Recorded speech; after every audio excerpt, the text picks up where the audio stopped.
Hi muckers, welcome back to my YouTube channel. I hope you're all doing really well. I'm coming at you live from Lisbon in Portugal. I am very excited to be here. This is the final stop on the little European thing that we were doing. Thank you so much to everyone who was watching the vlogs and enjoying them. I will be posting my Lisbon one tomorrow, which is my final day, and then I'm going to be going to Brighton for my friend's birthday. Then we're going home to Ireland so I can see my dogs, and then I'm going to be going to Japan. So a lot of really fun vlogs coming up. But anyway, I was about to go to bed and I saw this kicking off, and I was watching a bunch of videos on it, and I got so deep into the lore that I have to talk about it and give my thoughts on it. Now, this is a creator that I never normally talk about, and it's Michaela Nogueira, I think is how you pronounce her name. She's the TikToker that, you know, like fakes her accent. You know, the Kim Kardashian. You know that one? You know, the one that somehow just changed her accent when she, like, blew up. You know, she went from, you know, speaking one way to then going, like, ah, like in all her videos. All right. Whatever you got to do to, you know, stand out in the crowd. You know, you better work it, girl. Anyway, she's being called out, and everyone is weighing in on it, and everyone is talking about it right now. This creator has exposed her, and it looks very bad. Basically, he has exposed her for lying about using his product when she said she was going to use it, and then he ended up buying a bunch of stock of the product because she said she was going to be posting a promotion for free of it. So then he needed to get all the product ready because he would obviously get a surge of sales. She was talking him through this. And then whenever he gets he did like $10,000 worth of new products for when she posted this video that she promised she was going to make. And she never posts the video, and then he loses out on all this money, and then he brings it up again with her, and she goes, oh my god, I'm so sorry. I will of course do the video. Literally, like, ages pass. She ends up posting a video using his fake tan, but he is accusing her of actually not using the product, but using a spray tan, and therefore in the video where she's reviewing it, she looks very badly tanned, so no one actually wanted to buy his product anymore, even though the ultimate thing was she was going to review it, her audience were going to love it, and then he had taken so much money out so that he could make the demand of the orders, which, by the way, above anything on both behalves, just goes to show how much these influencers are like just like looking at you like that. They're literally talking behind the scenes of, I'm gonna bring this much stock out so that when your army go and buy it, I'm ready for it. Like, they're literally just using you as like that. So please be aware of these beauty gurus, you know, beauty gurus, as Michaela would say, you know, be aware of them because that's literally what they're doing. A lot of people are talking about it. A lot of people have opinions. His video is going to go into a lot more detail than what I just did there, but there's a very quick rundown. Michaela, my opinion of her, don't really have one. I don't watch her content. I don't consume her content. She quite honestly irritates me a lot from the that kind of, you know, with so much love. I mean, I've seen her content in the past when she didn't sound like that, and the only reason I'm bringing it up so much is because it came out of nowhere, and she says that the reason her accent is so strong now is because she used to hide it in the past because she used to get bullied for it. I don't believe that story. I just think it was an accent that she has enhanced very much so that she stands out in the influencer space, and it works, and, you know, that's great, good for her. But she's known within the space as being very disloyal. She's the one, remember the eyelash mascara gate where she lied about the product? She got the ad, she used it, and then she put the falsies on.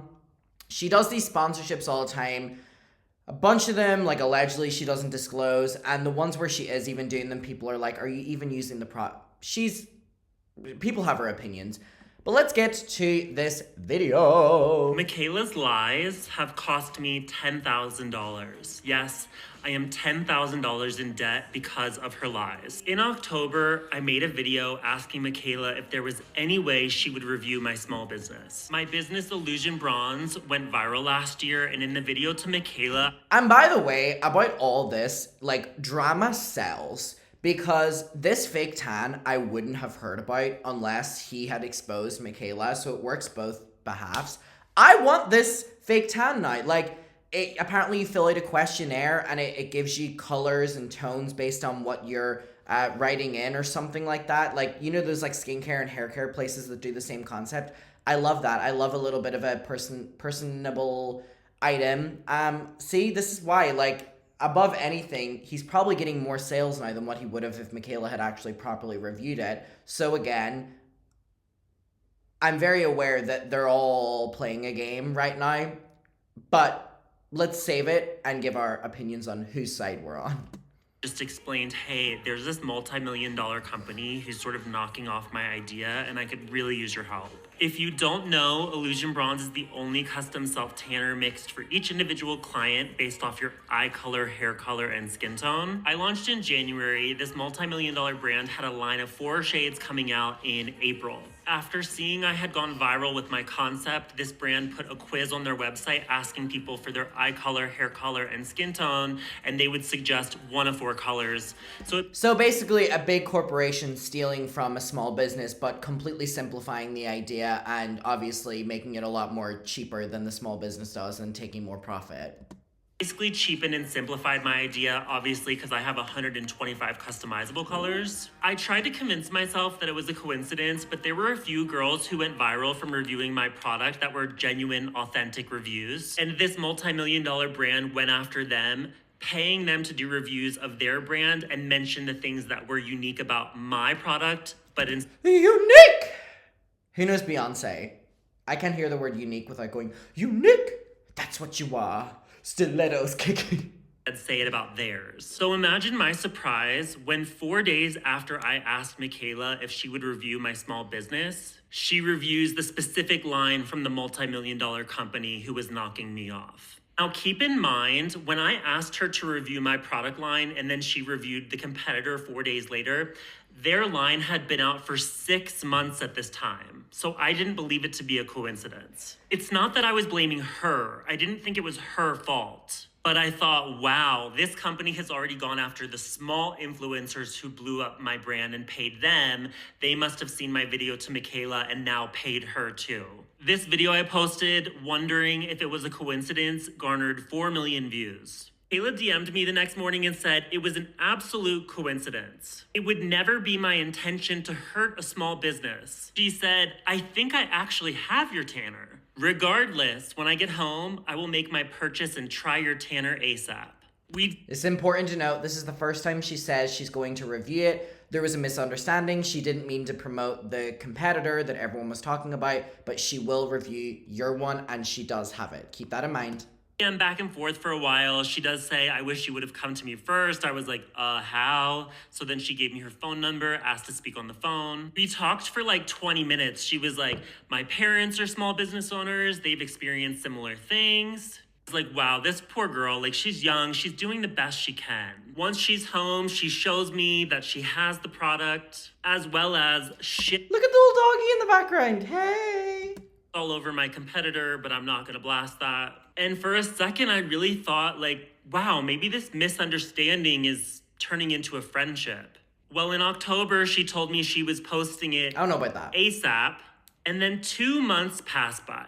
I really just had grieved the idea and moved forward. I was like, damn, it's unfortunate that she really is the person that people say she is. I don't think that she understands that just because I don't have 15 million followers, I do have almost 72,000. And people tag her in my videos and ask me about her every single day now for the past 3 months. So one day when someone was in my live asking me where Michaela's review was, I said, guys, just let it go. And then people started going to her page and commenting, where's the Illusion Bronze review?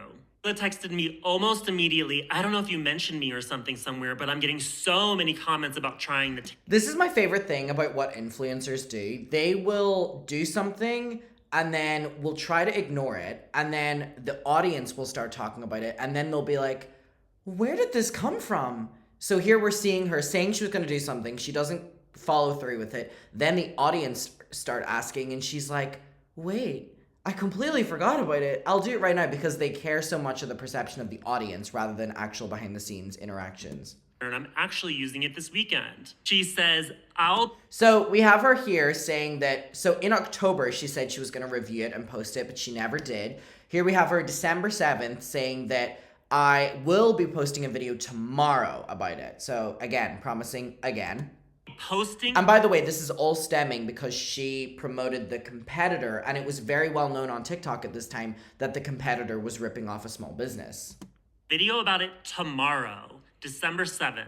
Now, in the past, Michaela made a video about how she doesn't review indie brands anymore because they can't keep up with the orders. There's been a few instances where... Okay, I have an interesting opinion on this that I haven't seen many people talk about. So let this play, and I'm going to give an opinion that a lot of people aren't having online right now, and I want you to know if I'm being too extreme or not. The indie brand cannot handle the capacity to fulfill all of those orders. I was a long-term fan and follower, so I remembered that video, and the last thing that I wanted to do was embarrass myself, my business, or her. And Shopify had kept offering me a $10,000 loan. So when she told me, I'm reviewing this tomorrow, I was like, let me take that loan. The money gets deposited within like 24 hours, and I spent all $10,000. Ultimately, what we're going to obviously figure out is Michaela, didn't fulfill, and he took out this huge loan, and it didn't work out the way he thought it was. Now, I have all of social media are saying that this is Michaela's fault. He was just doing something to prepare for what Michaela was going to do. I don't mean to sound harsh, but that was a business decision that this person made. They decided to take out $10,000 because Michaela was going to be posting a video reviewing it tomorrow, and he was expecting so many orders, so he took that $10,000 out on product. I don't mean to go against the grain here, but I don't blame Michaela for that. That is a business decision that this person chose to make, and ultimately, it didn't work out the way they thought it was. But still, that was a business decision you made. And it's interesting because in this video, he says, Michaela in the past has said she doesn't review small indie brands because they can't keep up with the capacity. So I'm using her words. Yeah, but that's twisting it. She didn't say those words to you. She said those words publicly. So yeah, it applies and you can apply it. That's a business decision you are going to make, but it's not something she told you to do. So the fault and blame does not lie on her with the $10,000 loss here, by the way. In my opinion, I know everyone is going to disagree with me, but it doesn't. She didn't directly tell you that, and you decided to because you thought you were going to make so many sales. And it's also very interesting for any company to get a sponsorship and be like, I'm going to take so much money out because I know I'm going to get so many sales.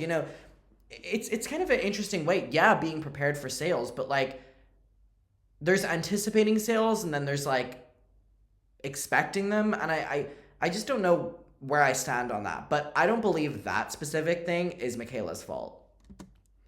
On product. I honestly felt like that day was Christmas. I was so excited. I kept refreshing my TikTok feed. And when she finally posted, she clearly had a tan on, but it was hideous. Talking beyond orange. And the hands were a mess. I genuinely didn't understand with how my product line works, how she could turn out looking like that. Still, I tried to find the least offensive photo of this tan I could find and texted her. Not least offensive. Here is my message below. I say I wish I could have given her tips and talked to her more about how long to leave it on for. When she and I were on the phone, Michaela wanted to make sure that my tan was a rapid tan, which it is. You leave it on 1 hour for light, 2 hours for medium, 3 hours for dark. She told me she doesn't like using tans that you leave on for a long time.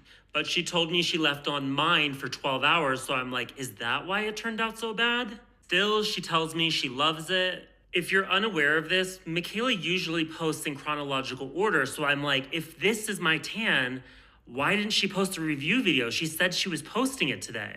Called my mom so upset. I'm like, Mom, when she posts this video, no one is gonna wanna buy myself tan, or how did it turn out this way?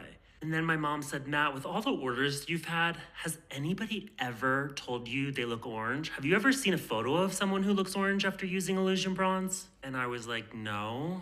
And then I went back and I looked at her full body and I realized she got a spray tan. Not only did she lie when she said she was posting a review the next day, But she lied to me pretending she even used it at all. Like, why not just say I didn't get a chance to use it? Why are you saying I slept in it and I love it? Just say you didn't have time. So for the next 3 weeks, I'm stewing. I'm like, where's the review? $10,000 worth of products showed up at my house. Finally, Again, the $10,000 thing, I'm not on your side with, because that's not her fault. That was a decision you chose to make. I understand the reasoning for it, but ultimately you made that decision. So I'm not on your side with the $10,000 thing. We're not on the same page with that. Everything else, I'm on the same page with. listen, she doesn't know how much money I spent, so let me just tell her the situation and that it's stressing me out, and I know she'll make it right. Pause if you want to read, but basically I tell her 3 weeks earlier I placed an order for $10,000 because I wanted to be prepared. And as someone who talks about their mental health so much, I wanted to let her know that I was really stressed out about this, and if she could find the energy to do a New Year's Eve tan, I would really appreciate it. Oh my God, well the good news is you'll have the stock when the video is posted. She told me she didn't have time to make a review when she originally used the product, even though I now know she didn't use the product at all. Well, she did find the time to do a New Year's Eve tan. Now I'm gonna do my base. I am gonna match my self-tan. But for some reason, she chose not to review mine in that moment, even knowing there was $10,000 worth of products sitting in my home. Now it's the second week of January. So again, the $10,000 thing, I'm not on your side with. You chose to make that. Her, it feels like she's going out of her way here to just lead you on. And even if that's not the case, I wish she would just be upfront. She just comes across as incredibly fake. 2 weeks since I've told her about this, and she's gotten another spray tan. So she said she was posting it ASAP in October. The first week of December, she said, I'm posting the review tomorrow. 2 weeks ago, I told her because she said that, I ordered $10,000 worth of product. And she's had 2 tans since then, and not once did it cross her mind, hey, I really should post that review. This guy has all this product sitting in his house because of what I said to him. She doesn't care about... Again, she didn't say anything to you about ordering the order. You know, you said that. Come on. No, I'm on your side, but come on now. You said that, not her. Come on. But yeah, the way she's acting and the way she's like purposely going out of her way to use other tans and stuff, she just comes across as a very, very, very fake person and a very, very, very... I don't know any other word than fake. Just stop talking to people or stop fake promising people and stop being like, I'm doing it tomorrow, and you haven't even fucking recorded it. Like, what the fuck? Me, my mental health, my finances, my stress, but she expects everyone else to care about her mental health. You're not the only one, babe. You're not the only one. I'm telling you guys this now because last night people were commenting on her videos saying, I support Matthew's small business, review Illusion Bronze. She responded no, she responded shut up, and she started blocking people. I've got $10K worth of product in my home, so if you'd like to start out your new year with the only custom tan, please visit Illusion Bronze. And if you're not somebody who uses self-tanner or can't afford it, please follow me. That's the biggest thing that you can do to help. I want to make sure that I am doing what I can to highlight small businesses this year for no compensation. We need to be helping each other in 2024, not just ourselves. God, don't you love that bloom at the end of a TikTok video? Really just pulls it all together. Yeah, I think Michaela tries her best to befriend as many people in the space by being as fake as possible. And one day it's gonna catch up to her. I know people like the silly, goofy, what does she say again? I know people love that, but eventually when you step on everyone on your way up, it'll come back. And yeah, I think this is also unnecessary. I just don't think she's a nice person. I don't think she comes across as that. Let me know your opinion on this. I know she's responded, but we'll get to that soon. I just wanted to get this one up first because I really wanted to go through it and talk to you. Let me know your opinion. Let's talk about it down below. Goodbye.